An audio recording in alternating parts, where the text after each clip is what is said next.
What if the story we have been told about this war is missing a crucial chapter?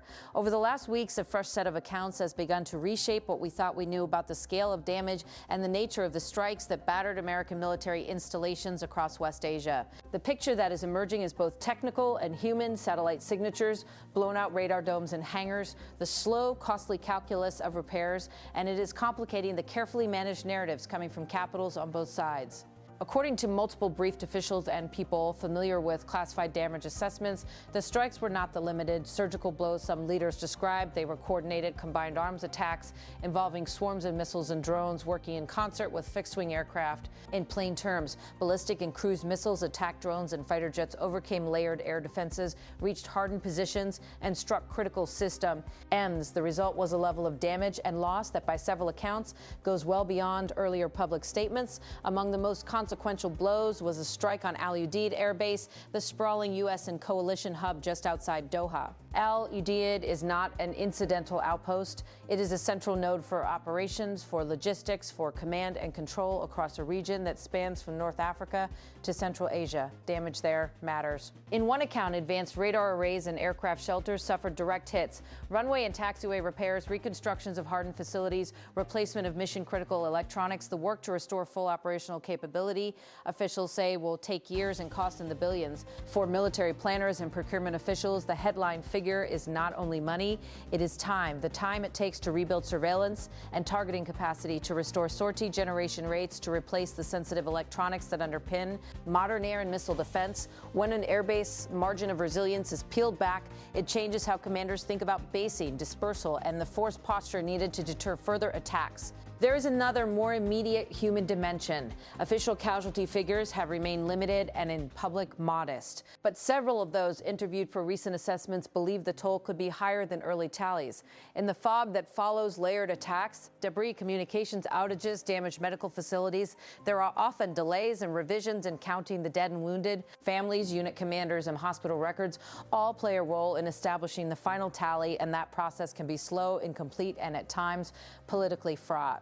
Perhaps the most striking element in these assessments is the reported involvement of Iranian fixed-wing aircraft, specifically older F-5 jets, used not simply for harassment or airspace probing, but as part of Precision, and strikes against hardened or high-value targets. If true, that marks a notable evolution in the conflict.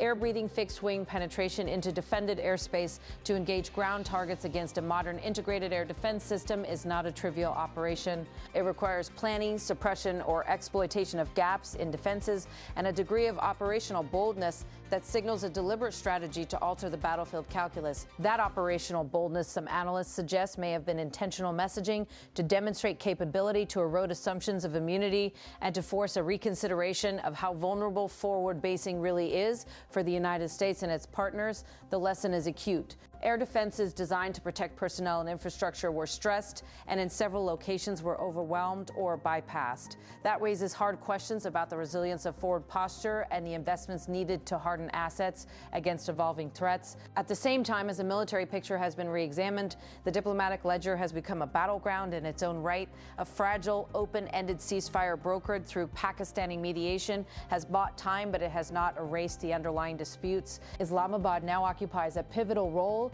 carrying messages between Tehran and Washington and testing the limits of indirect diplomacy in a moment when both sides prefer to avoid a direct public clash. Iran's foreign minister has been at the center of that mediation effort. His meetings in Islamabad have been reported as wide-ranging, involving not only civilian leadership but also senior military officials. The message conveyed in those sessions has been firm.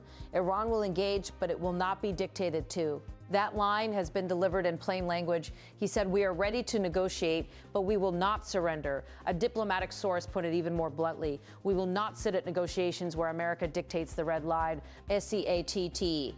Those statements encapsulate Tehran's current negotiating posture. They are not a rejection of diplomacy. They are a set of preconditions designed to preserve sovereignty and to prevent the negotiations from being framed as an unconditional capitulation. For Pakistani mediators and for Washington, that stance complicates sequencing, the order of concessions, and what each side must do to reassure its domestic audience on the USA side.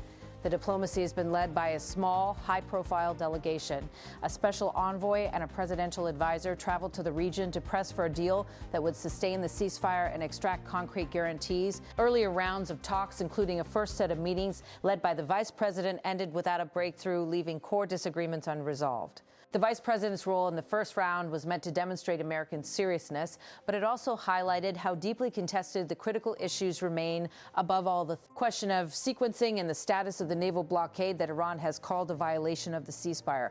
Pakistan, for its part, has floated what would be a major broadening of the mediation footprint, a proposal for multinational oversight of Iran's nuclear program. Introducing third-party monitors or a multinational mechanism would be a significant recalibration, transforming a bilateral squeeze into a wider security architecture. For Tehran, the idea carries both risk and opportunity. It could provide external legitimacy for safeguards Tehran might accept, but it could also be portrayed domestically as foreign intrusion.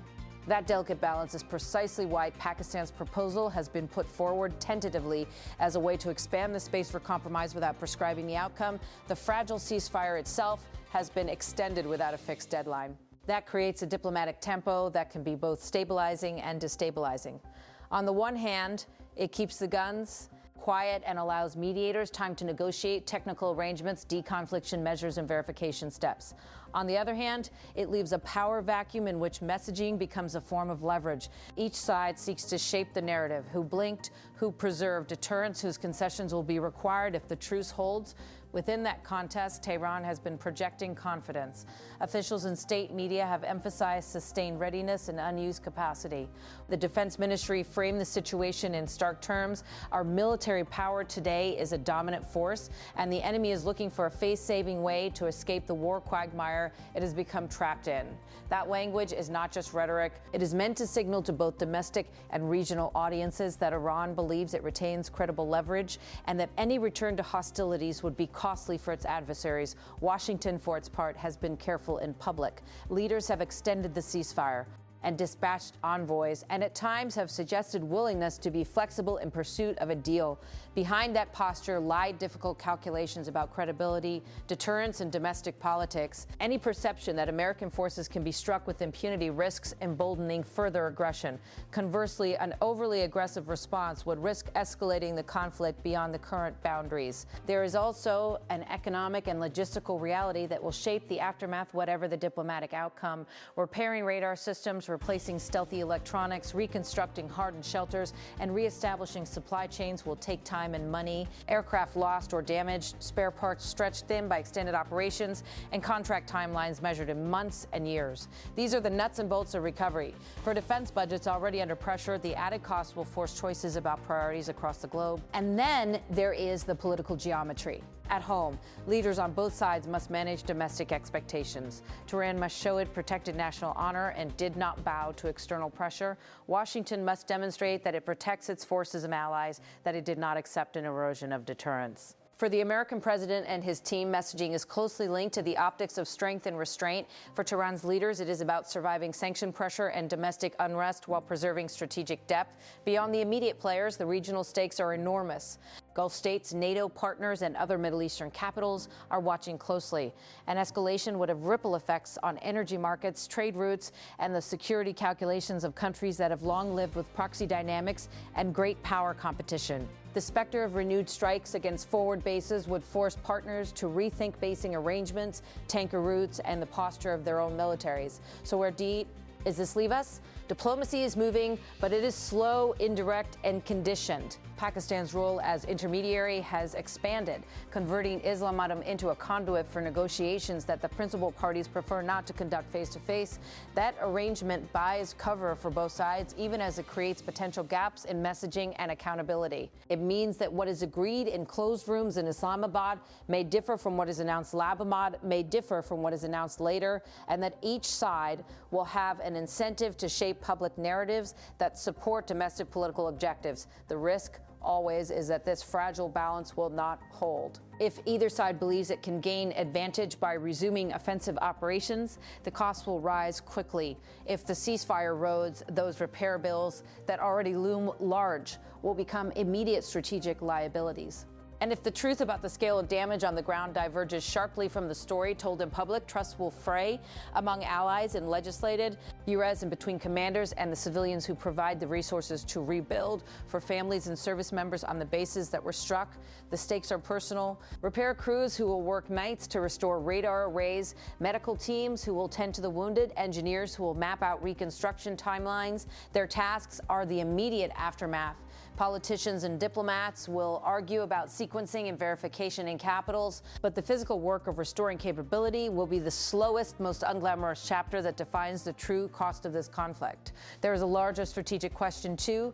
What lessons will be taken from this moment about deterrence, about forward basing, and about the thresholds that invite reprisals? And if a single campaign can reveal systemic vulnerabilities in the region's defensive architecture, then the conversation about dispersal, redundancy, and layered defense will accelerate. Procurement decisions that once seemed distant will be rushed, and basing concepts that were once doctrinal will be re-examined in the light of new threats. None of this is inevitable. Diplomatic pathways remain open, if narrow. The language from Tehran, firm, conditional, resistant to imposed red lines, leaves room for negotiation. The mediators in Islamabad are working to define mechanisms that could build confidence without requiring either side to surrender core claims. For those who believe in diplomacy as the only sustainable path, the next weeks are a test.